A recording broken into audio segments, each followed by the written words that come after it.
of 32. I'm Dennis, here with President Marcus, Director Hubert, and original 96er Parrish. Welcome back, Parrish. We love to have you here again. Open Cup expert. Open Cup. Lower league expert as far as those go. Yeah. Lower league expert. We're talking about the U.S. Open Cup round of 32. We discussed the FC Dallas Avialta game on our regularly scheduled programming, so we won't cover that here, but we've got 15 other games to talk about, and we're going to get through them real quick. Let's do it. Yeah, so guys, as we go in here, I want to, there's been a lot of discussion about whether or not this round proves that USL is not quite ready for prime time, and maybe they should lessen their ambition on a D1. And yeah, I mean, if you look at the scores, some of these were absolute blowouts. And I just want to get y'all opinions on whether or not you think a cup competition, because last year, Detroit and Omaha knocked off a couple of MLS guys. So it's like year to year, it's different. So what conclusions do you think these scores, if any, hold? I mean, watch me make the biggest jack off motion you've ever seen. But at the same time, I think that's the point of starting a D1, though, right? Yes. Yeah, you start a D1, you finance it, takes you up another notch, hopefully. That's the idea. So I don't know. We've talked about this before, and I think they even talked about it in some of the broadcasts this week, that USL MLS gap has been shifting and I think getting tighter. And the reason that at least this commentator, I don't remember which commentator it was, argued for was because as MLS gets enough money and maybe enough international respect to pull some international players, some of these mid to lower MLS US players are falling through the cracks, and USL's picking them up. God bless them. It's awesome. And it's good for our national teams and stuff long term. So they are getting better. I don't think you can argue against USL getting better. I think the main issue this round wasn't necessarily that MLS was better. It's just that they have deeper rosters, right? Because for most of these games, I think the theme you're going to find is that most teams rotated relatively heavily at Major League Soccer teams. Not totally, and there were still superstars on those teams. Yeah. Not to discount it. Chicago. And then they would rotate a star in at the 60th minute. Yeah. After their backups have tired out the starters for USL. I don't think that's necessarily a quality thing. It's more of a depth thing for me. This round, it doesn't happen every year, but oftentimes in US Open Cup, you're going to hit a point that I call the slash. Okay, and you think about a slash. A slash is what divides the thing that comes before versus the thing after. It's a painful cut. It's the guitars for Guns N' Roses. But also in the terms of slash and burn, right? And speaking of Guns N' Roses, right? Welcome to the jungle. You slash and burn the jungle. And so the slash round is the one where MLS teams decide this is not the jungle anymore. You're not going to get everything you want. We don't have fun in games. This is where it gets real, and we're going to put you guys down. Yes. And so it doesn't happen every year, but last year, there were 3 USL teams in the quarterfinals. One of them made the semis. The year before that, there were only 2 in the quarters, and none of them made it out. So there comes a point we usually don't see it this early. Last year, there was a USL club in the final. That's why. Sure. Right. So it's a year-to-year proposition. I actually thought after last year, U.S. Soccer was trying to manipulate it the same way the Gold Cup manipulates U.S. Mexico. We're going to put you in a bracket where the both of you will end in that spot. It didn't seem like they did that this year, right? They basically divide because no MLS clubs played each other. Well, that was MLS's rule for this year. That was MLS's deal with the league. To me, if USL requested that, right? That's what I'm saying. It's if I'm U.S. Soccer, I would rather do it in a manner because MLS can't go to 45 teams, right? We need the second division and third division to grow. And I think the issue is they don't want a USL club in CONCACAF Champions League, right? Because that's not good for business, right? That can't work. But anyway, I will also point out 2018, you had 10 lower division teams in the round of 32. This year we had 16. 3 of those 10 moved on, whereas we didn't have 3 of those 16 moving on this year. So this one was rough. It was a hard slash. Yeah. But I don't know that it's I don't know that you can take the events of 2 days and make a blanket statement about the state of U.S. soccer. Yeah, that is an insane. But that's what we're going to do here. basis. That's exactly what And we're that's going the to do. point. That's what podcasts are, And right? in- You and in just the- take a small and in- thing yes. And in the yeah. spirit of hot sports opinions, I have taken your hot take. I have answered it with my own hot take, and I even referenced Guns N' Roses with it. I feel like Incredible. all your hobbies in one, I'm sure, right there. for sure. exactly. Let's get into these games. Yeah. Let's Yeah, do it. Yeah. sure. All right, Um, I'm going to run through rapid fire. You guys give me your Okay. takes. Keep it tight. Like a twigger. And we're going to run through real quick. Starting with DC United, Charleston Battery, 2-0 DC United after extra time. We've You got want a to go winner. one person at a time here? Yeah. We're gonna Okay. just go around we're gonna go around. Marcus, you give us your thoughts. Kick us off. What do you think of the Coffee Pot Cup? That's a terrible name. To be honest with you, that was a good game. DC struggled, and then that's one of the things that Paris were talking about. They brought in their big names, and then the game went a different way. I think that game could have gone either way. To be honest, it looked like 2-0 made it seem out of hand, and that happened with a couple of these games where like it was close, and then the floodgates opened.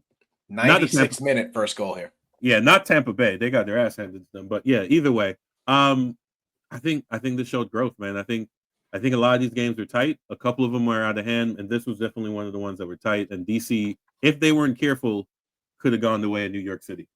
Parrish? Coffee Pot Cup may be a ridiculous name, but it is a name, and there is a coffee pot. And it's a cool trophy. It's a phenomenal thing. It's supporters driven. Look, there are a lot of things about U.S. soccer that are ridiculous, and the rest of the world is going to look at us and say, "Hey, that's ridiculous." And you know what? Yeah, you're right. We're building something. The rest of y'all were handed something a century ago. We're building it now. And so there's going to be some whimsy. There's going to be some fun. We're going to have coffee pots. We're going to have wooden spoons. And it's going to be a great time. Have fun or don't. But the party's here. Hubert, thoughts on this game? Parrish getting me excited about U.S. soccer. Holy cow. Anyway, yeah, this was a great game. Could have gone either way as far as I was concerned. Like we had said, DC pulled out their guns and pulled it out. Charleston were incredibly frustrated, and that's where that red card came in at the end, I think. Yeah, I wouldn't sleep on a Charleston game, though. That's quick side note. I think I wouldn't mind Jennings coming back here, right? Yeah, Jennings, man. Let's go. That was awesome.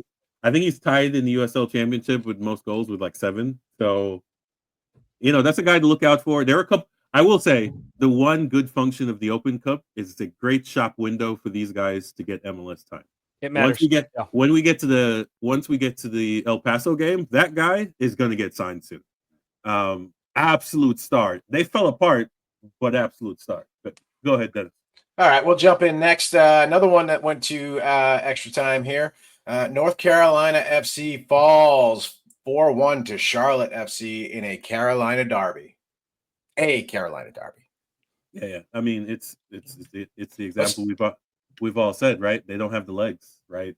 They held on, and then 97th minute, the floodgates happened, and then 4 in a row. And this is one of the ones where it looks like the MLS club took control of that game. But if you watched it, it's like, no, they had to do 120 minutes to get that game. Yeah, they took control after over 90 minutes happened. Yeah, it's like so. Parrish, your thoughts? A much better game than the scoreline indicates. The Crown scores in the 96th. NCFC comes back in the 98th. So Charlotte didn't even have that much of a lead early on, but yeah, then it just breaks apart. 104th, they take the lead for good, and they tack on some insurance goals in the 119th and the 123rd. This is a 2-1 game that got a little weird in the dying moments. Right. Hubert? I don't think I have much to add to that. Yeah, I think they covered it pretty well. Charlotte's a better team, but only after 90 minutes. Yeah.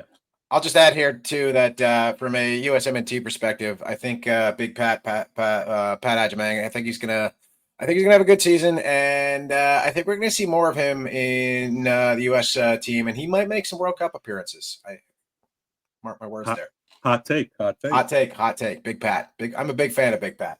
Moving on, we've got Nashville SC gets a 1-0 win over Chattanooga Red Wolves. This is another in-state game. Not much going on here, but we're going to go in reverse order. Hubert, let's start with you this time. Yeah, I think the scoreline flatters Chattanooga personally. I thought Nashville was a better team the whole game. They just didn't put their chances away when they needed to. Chattanooga wasn't garbage, but yeah, I just don't think they were up for the task. I want to do a tiny rant of a thing that bothers me in U.S. soccer, and I think I texted it to one of y'all. And that's that the commentators said, "Oh, the first game in this derby," calling it a derby the first time they've ever played. The first game, it's a derby. Just cracked me up. It's very U.S. soccer. I mean, no. One caveat: when Chattanooga SC played Chattanooga Red Wolves, that was the first time they've ever met. And trust me, that's an inner city game, not an interstate game. Yeah. Anyway, I sure. Don't have anything else to add. I think Nashville was the right winner here, and the scoreline flatters Chattanooga a little bit, unfortunately. Paris, your take? I'll take with that, Hubert. There's a difference between a derby and a regional rivalry. I think we can allow that distance. This was a classic, what I call the ice cream headache. Oh, no. Nashville scores in the 18th minute, and you're just having to hold on. You're squandering chances. You're getting the possession, but you're one moment away from this fool thing being equalized. You take the win.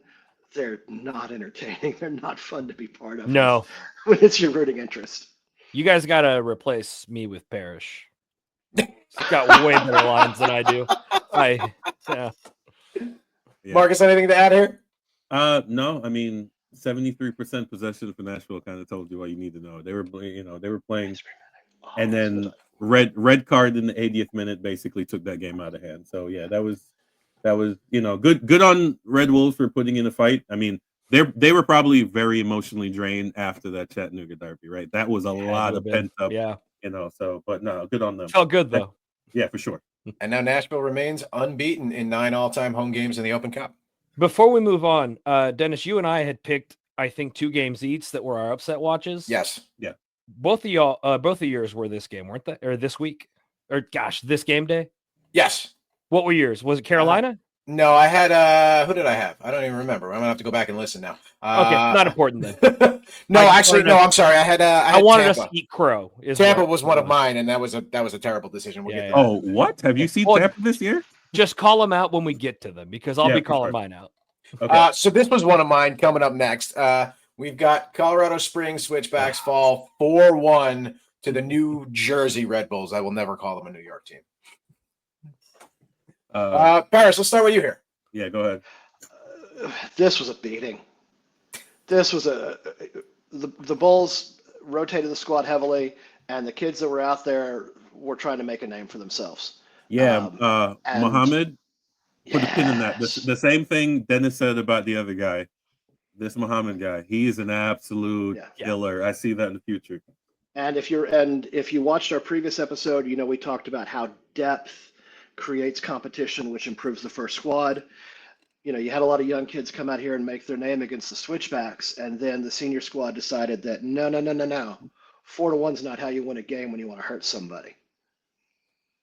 I'm not saying this led to the 7-0 thrashing of the Galaxy, but they did both happen. This was a good week to be a Red Bulls fan. Let me tell you. 11 goals in 2 days, in 3 days, 4 days, whatever it is. 11 goals in 4 days in a week. Yeah, that. This is bringing me back to the Henri, Bradley Wright, Phillips days, the Sasha Kleshin. Like that era of the Red Bulls were absolutely undefeated.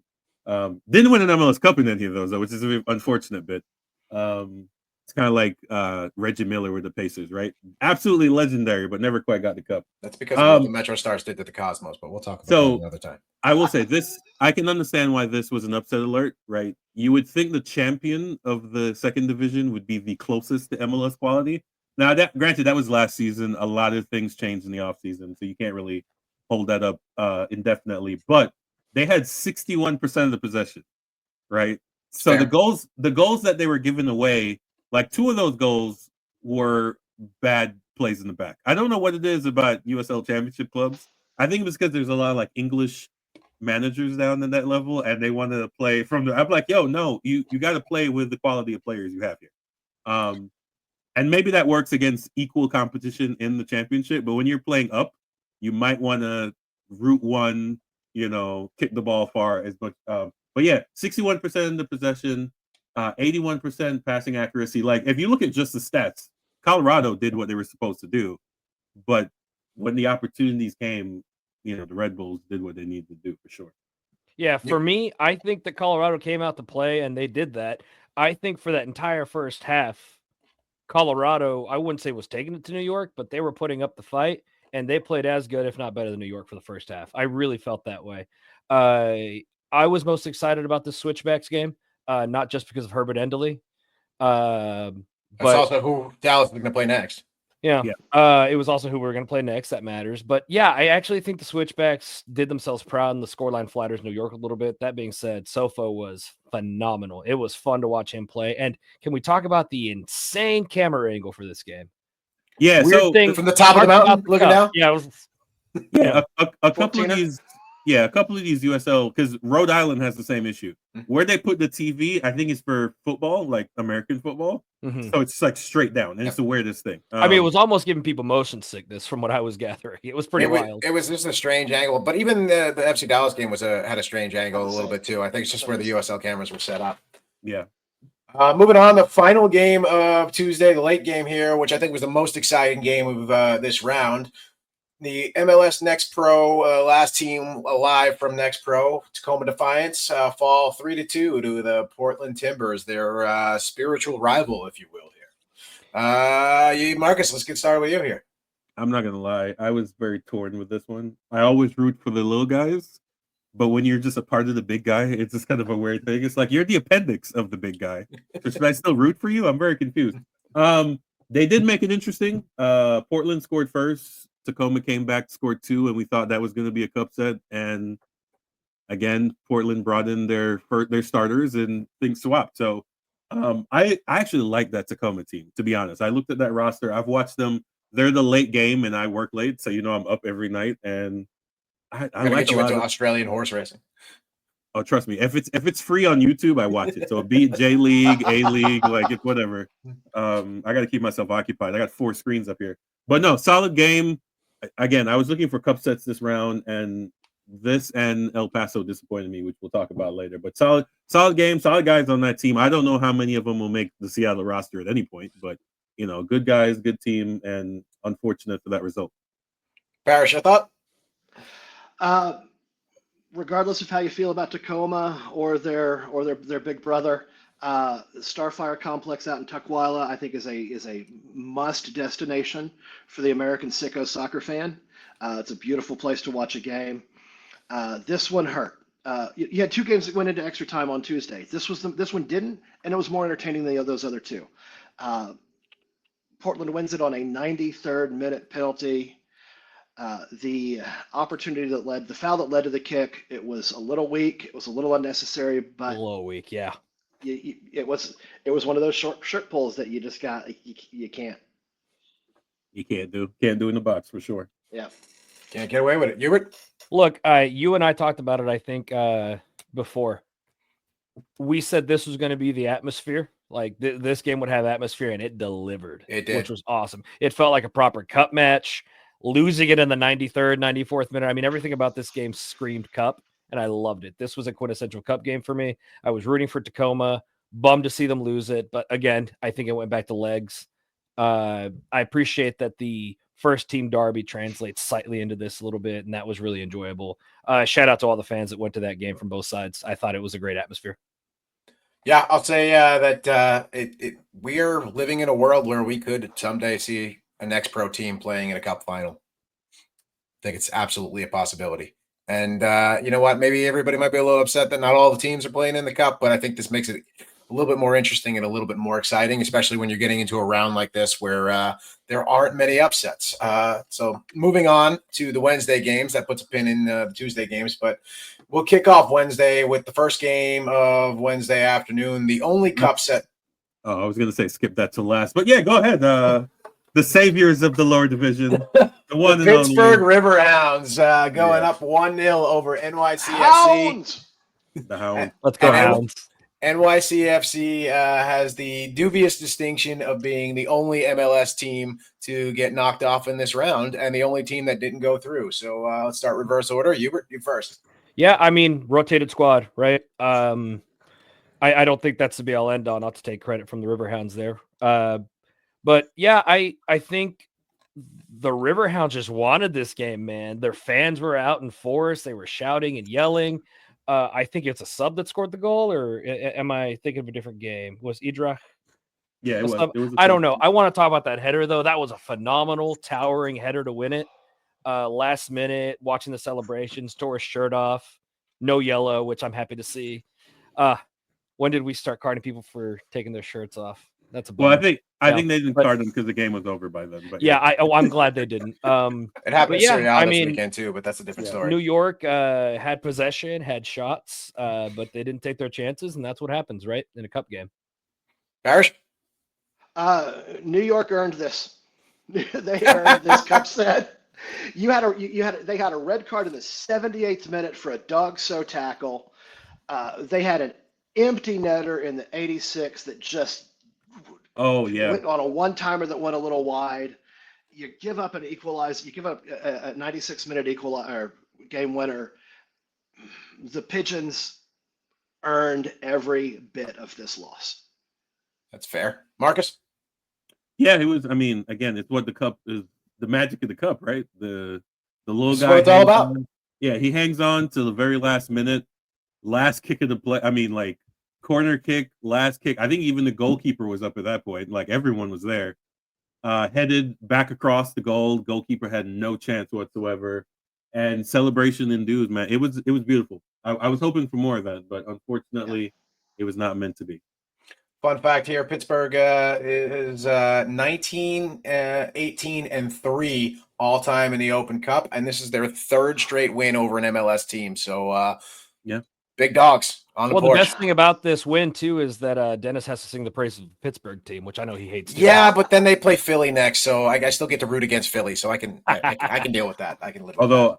And also, they were winners on the night as well as winning the game. They are the winners of $50,000 as the last lower division team.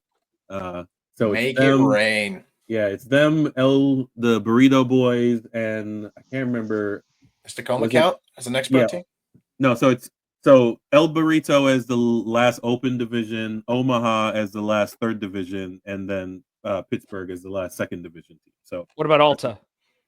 No, that's it. So Alta. Oh, they lost. Never mind. My bad. They did lose. Yeah. So the way it works is that Omaha won, even though they also lost, but it's depending on which team comes in first. So Omaha played an extra game. They came in at a round earlier. Okay. So because you play an extra game, even if everyone loses that round, the one who started early gets the money. So Omaha almost like a weird wins. tiebreaker. Got it. Yeah, I didn't know that. I had to look that up too. But that's fascinating. But yeah, next game. Rhode Island, New England. New England goes up here 2-1, and they're rolling on. Another local regional rivalry. Let's start in the middle here, Parrish. Yeah, go ahead. First U.S. Open Cup match in the state of Rhode Island in 83 years. Crazy. Yeah. What a note. What an incredible note. What a wonderful way to recognize the history going back to the National Challenge Cup. Pretty good game. The extended, I didn't catch a lot of games on a Wednesday. I was driving to our match and then driving back, but the 20-minute extended video highlights on YouTube, highly recommended. Those are great packages. US Soccer channel. Yep, US Soccer on YouTube, but subscribe. And while you're there, subscribe to Dallas Beer Guardians as well. Get your podcast every week. Why is Parrish better than all of us at this? Why? Hubert, thoughts there? Yeah, this was a really fun game. I really enjoyed what I got to see of it. I don't have much to add besides what Parrish said, other than shout out to Rhode Island. Their bleachers on the opposite side of the camera say Rhode Island, then the crest, then it says Wicked Good Soccer. Nice. Sexy football. It's wonderful. Rhode Island made themselves proud. That's all. So this is one of the markets that I'm happy the championship targeted. Right down the street from New England. It's a built-in rivalry, if you want to call it that. And I'm not gonna lie, I don't know who has the best lakeside or riverside stadium. It's them, it's Pittsburgh, it's Philly. Who else has one? I mean, obviously the San Francisco Giants, that's probably the most beautiful one, especially when they were bombing balls out there back in the USL Super League. Which one? Is Fort Lauderdale or is it Tampa? That has Tampa does too, but I think Fort Lauderdale does too, right? No, Fort Lauderdale plays at the Dolphins practice field. complex. Right. Okay. No. So actually, both men's and the Rowdies play and they play in a different facility than the USL Super Team, right? Well, no. Rowdies Those play aren't in LA. connected whatsoever. Yeah. Right. But they both play in rivers in stadiums on the water. Yes. Yeah. Well, that's a bay, not a That was river. my But point. you're correct. Yeah. Well, no, awesome. But anyways, bodies of water. Okay. but no, beautiful Jeopardy stadium. questions. The whole city came out down middle of downtown. That was a former AAA ballpark that they convert or demolished and rebuilt. So that's the model right there. I'm looking forward to more of that. But yeah, good game. Maxi Rodriguez thought he was the hero. But again, legs didn't last. But that is a place I'm going to travel to for sure. I'm gonna see if I can do a doubleheader for a New England, Rhode Island game for sure. Next up, we've got Minnesota United 1-0 over Louisville FC. Let's go to Hubert on this one. What do you think of this? I didn't get to watch a lot of this, so I'm leaning more on statistics here. But I think the main thing to look at here is the 15 shots for Louisville versus the 6 shots for Minnesota. Possession was split 50-50. I don't have a whole lot to say other than Minnesota are rolling in their league, so I'm not surprised they won this. But I guess I thought this game was probably closer than I would have expected. The lineup for Minnesota is relatively rotated, and I don't know. I don't have much else to say. I wish I had watched it. Barish? I recommend this one. It was a very tight match. 1-0 game, goal in the 65th minute, possibly goal of the round from Darius Randall for Minnesota. Absolute banger. Yeah, Louisville, good market, good team, beautiful stadium.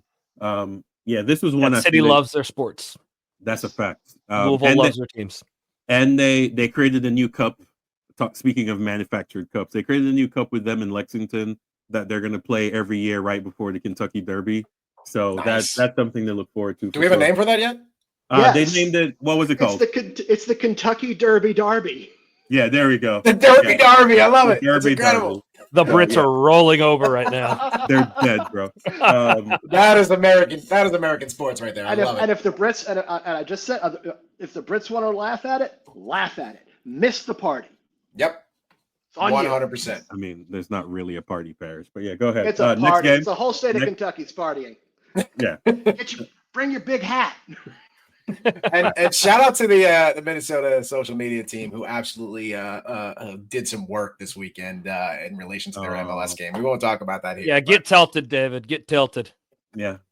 Bend it yourself, Beckham. Anyways, next game. Next up, Philadelphia Union. You know how I feel about Philly. Oh, Indy 11. This one ends in a 1-1 draw, and Philly advances 5-4 on PKs. This was tight. This was almost a cup set.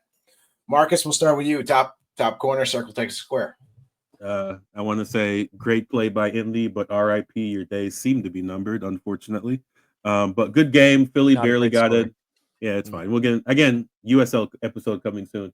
But yeah, Philly, great waterfront stadium, and it was a good game. It was a tight game. One of the ones I definitely watched all the way through. But yeah, PKs are an unforgiving beast, and we all know that as fans. Parrish? This one had my player of the round. Philly goalkeeper Andrew Rick is, what is he, 17, 19? Yeah. Handling the net in that game, doing a great We'll call it work 18, up split and the down. difference. My notes have it. Can't read your own handwriting. I have that problem. I know all the time. it's either 17 or 19. I think it's 7. I think the kid's 19. And playing Major League Soccer in goal. This is one of the other beautiful things about the Open Cup is it gives these kids this type of opportunity. Hubert? First, I want to do a shout out to the goalkeeper as well. Wearing the number 76 for Philadelphia Union team is kind of cool. Got that 76 vibes, That was kind of fun. I don't know if that was on flavor. purpose, but I thought it was cool. Man, I think Indy were in this because Philadelphia let them be in it. Philadelphia absolutely dominated for me. 33 shots, 11 on goal. I think Indy were lucky to not get demolished, and credit to them for holding on and taking it to penalties on that one. Yeah, I'll just say here, as much as I dislike everything about the city of Philadelphia, including the Liberty Bell and the steps and the statue and everything from top to bottom, they do have the best academy in Major League Soccer right now, and these kids are coming up. And Kevin Sullivan. We've seen him play live, right? We saw him play in the Next Pro Final last year. So this kid is something special. And I saw one player in that game, and his name was Pedrinho. Get out of here. Michael Colodi, how you doing? I tell you, between Pat's King of Steaks, the roast pork with broccoli rabe at Dinnick Brothers in Reading Terminal Market, the burger places are in Rittenhouse Square. I know you may not love Philly, but you're just not eating right. It's the best place to get a sandwich in all of America. Debatable. There's places. I'll take my sandwiches on the other side of the river there. Better cheesesteaks in South Jersey. You're right. The best sandwiches are in Chicago. You're correct. Home of the Pope. All right, next Chicago. one. Let's move on. Yeah, no, we're not going to go there. Chicago may be one of the best cuisine cities in America. I'd argue New Orleans. Marcus, say something about Miami. Yeah, I'm gonna absolutely. I would. Oh. Haven't been to Cuba. That sandwich is trash. So. Next up, we've got Orlando City 5-0 over the Tampa Bay Rowdies, who were my pick as my cupset pick was the worst performing club in the tournament. So there's that. Let's start with you, Marcus. Yeah, that was Tampa Bay. I don't know if y'all saw the picture I put in Slack. The fans are wearing paper bags now. Yikes! They're back.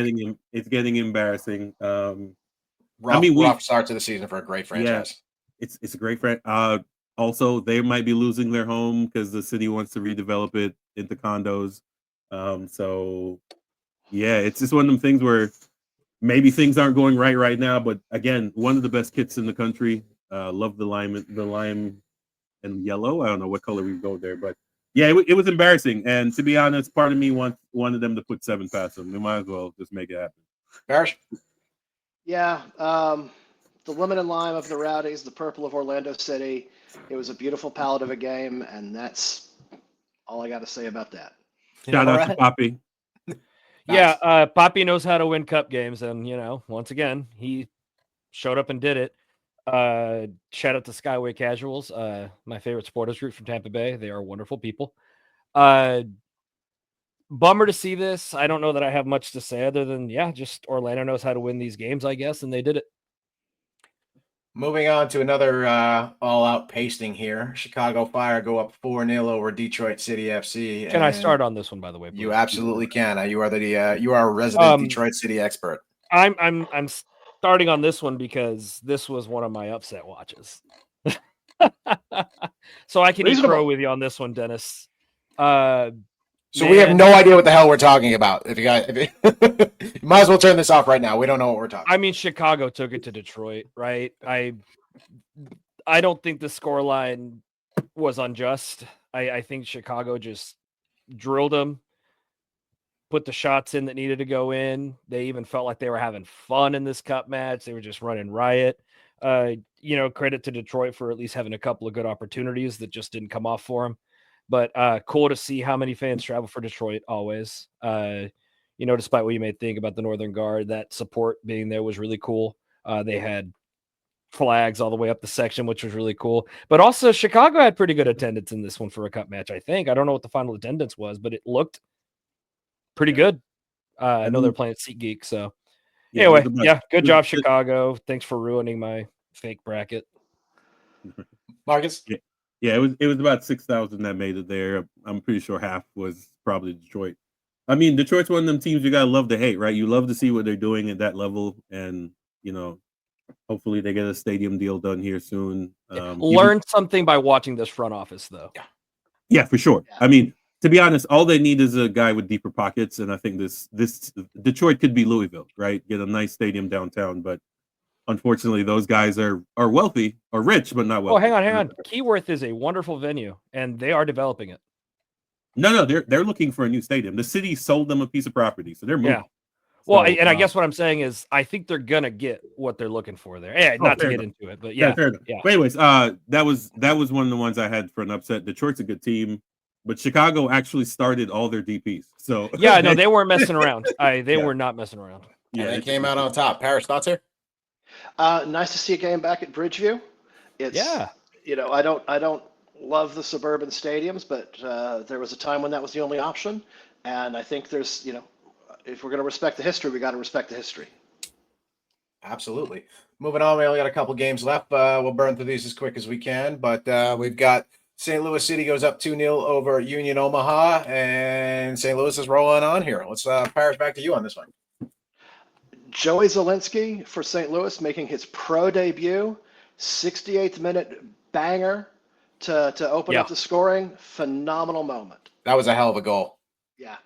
Hubert? Yeah, I expected more out of this game, but no, St. Louis came. They brought some serious players, and they mopped up like they should have. Really, I like Union Omaha. Bummed to see it go that way for them. Marcus? Yeah, same way. Union Omaha, they were giant killers last year, just didn't have enough to do it this year. Next on the list is FC Dallas 3, AV Alta 1. You can check out our regularly scheduled Blood, Sweat, and Beers podcast for our coverage on that. And then we've got this one. We're definitely going to. There's probably a link for it right here. Yeah. There's probably, I'm sure there'll be a link here somewhere. Sidebar. It's right below this. Look on the bottom. It's here. It's YouTube, Spotify, wherever you find us. It's probably right behind us. I haven't figured out how to do that yet, guys. Give me a minute. Oh man. Yeah. By the way, if you know anything about how to run social media or YouTube videos or anything else, we need volunteers. Yeah. I'm just thinking if you're YouTubing it on your phone, you're gonna have to minimize the screen. If you're on the website, yeah, there's a good chance that check over here. There's some recommended videos. For sure. Go ahead. Hubert, I'll let you lead the way on this next one because I know this is your area of expertise. Austin FC takes this one 3-2 over El Paso Locomotive. What do you got here? Look, I'm going to eat crow again. This was my other upset watch, and I was riding so high when they were up 2-0, going, oh my God, I called it. Let's go. Los Locos showing up and performing. But as we've seen with, and I think they've had this issue in other games, but, it's the same story as a lot of the games this week. They showed up, they got up ahead, or they performed, and then they just couldn't hold on. The legs are tired. Austin brings in their big guns. Brandon Vasquez, wannabe DP, in my opinion, but got the job done and brought him back from the brink, and they were able to pull off a comeback. I think Austin were clearly the better team, though, at the end of the day. I don't think there's anybody who's going to really dispute that. I shout out to El Paso's jerseys. They were kind of sick with the graffiti and stuff on them, and Nice. I don't want to talk about it anymore. Okay, Parrish, your turn. It takes a lot for me to say nice things about the Austin team, I won't do it. but those cats showed heart. They showed fight. They were down 2 at the half. They scored in the 72nd, 75th, 79th minute. They got to a point that they said, we're not going down like this. Yeah, there's character there, that's for sure. And I got to respect that. And Nico Estevez team playing from behind and taking the dub. Really interesting. Squandered stuff on such a trash people fan base. There we go. Dang. Now we're back. Marcus, what do you got on this one? Yeah, I was upset about this one. I thought this was one, but I will give a shout out to the El Paso Beto Elva. Yeah, however you pronounce his last name. My apologies. That kid's a baller. He scored 2 in this game and scored another on the weekend. It's Avila, Avila. My apologies. for what it's worth. Guy's got no But- seasoning. I guess it's not Beto O'Rourke, so we can go ahead and move on. Yeah, but no, that kid will be on an MLS team next year for sure. He's absolutely awesome. But you gotta play 90 minutes. You can't play 60, 75, 85. You gotta play 90, and they didn't. So stay la vie. Always better luck next year. Next up, the Houston Dynamo win 4-1 over Phoenix Rising. This one goes to extra time here as well. Parrish, start with you in the middle. It takes a lot for me to say nice things about Austin. It's going to take a lot more for me to say nice things about Houston. Next game. Marcus, what do you got here? It went to extra time. The Phoenix actually shouldn't have made it to extra time because that penalty that they received. So this was a game where Houston, because Houston's not doing well in the league, they needed this, and they played like they did. So, we'll see them next week, and we'll correct this. Hubert? Houston's got the pieces to do some damage, and I think a lot of their fans are on the train of wait until they start meshing and coming together, and I think they'll see this as that starting to go that way. I think more than anything for me, like Marcus said, that penalty wasn't great. Phoenix, I don't feel like ever were really in the game, despite taking it to extra time. I think Jack McGlynn's goal was goal of the round for me. That was a screamer, beautiful, far shot. I'm not looking forward to playing against McGlynn again this weekend. Yeah, can do some damage. I don't have much else to say positive about Houston. But yeah, McGlynn's a monster. Yeah, as a USMNT fan, I really like watching Jack McGlynn. As a FC Dallas fan, watching Jack McGlynn play for Houston is not something I enjoy. We will round out our commentary on this match with a fuck Houston. Fuck Houston. And rounding out our coverage of the US Open Cup round of 32, we've got a late game on Wednesday night. San Jose Earthquakes. They go up 2-1 over Sacramento Republic and send Sacramento home. Marcus, you want to take this one? Yeah, it was. I mean, the late games. I love the West Coast games. I was gonna say you're the late Honestly, show over though, here. Craig yeah. Ferguson. Open Cup after dark. Yeah, middle of the shift for me, so that works. To be honest, Sacramento was never really in this. That they scored their goal in the 96th minute. So, and there's my alarm for work. Good job. So yeah, and San Jose got a red card in the 83rd, but it didn't really help. To be honest, they were just outclassed. Like I said, this is one of them games. Better look next year. It wasn't. I think the overarching discussion here is that it wasn't USL's year this year, so we're just going to keep it moving and look forward to the next round of games. Yep, and you can go ahead, Parrish. You have a thought here? Sorry. Yeah, Pellegrino scores 63 seconds into the game. This one ended quick. Yeah, I don't know. I think Pellegrino made a deal with the devil though, because he scored quick and then he couldn't do anything after that. Poor guy. What did he looked like Coleman out there? Everything was working against him. It was insane. I felt so bad for him. But yeah, I mean, I don't think Sacramento were ever in it. It's hard for me to ever want to bet against Bruce Arena in the Open Cup, although I don't like the guy. But yeah, San Jose were the better team clearly, and Sacramento were never really in it for me. Fair enough. That about rounds out our coverage, and I'll say this was a great game. This late game especially was a great game to have on last because it was something to fall asleep to because there really wasn't much happening in this one. So this was a great ending to an otherwise exciting week of US Open Cup. You can catch us. We are the Dallas Beer Guardians. You can catch us live and in person at our upcoming tailgate for FC Dallas, hosting the USOC Dynamo this weekend. And you can catch us all over social media at Dallas Guardians, wherever you can find us. That's X, that's Instagram, that's Threads, that's Facebook. We're everywhere, right? Drop us a line. Let us know what you want to talk about. We will be back next week with our regularly scheduled Dallas Beer Guardians FC Dallas coverage, and we'll probably do some cup preview as well. Let's look forward to the round of 16. We've got a handful of teams left. We got about 15 games left as total cup games? Yes. I don't do math.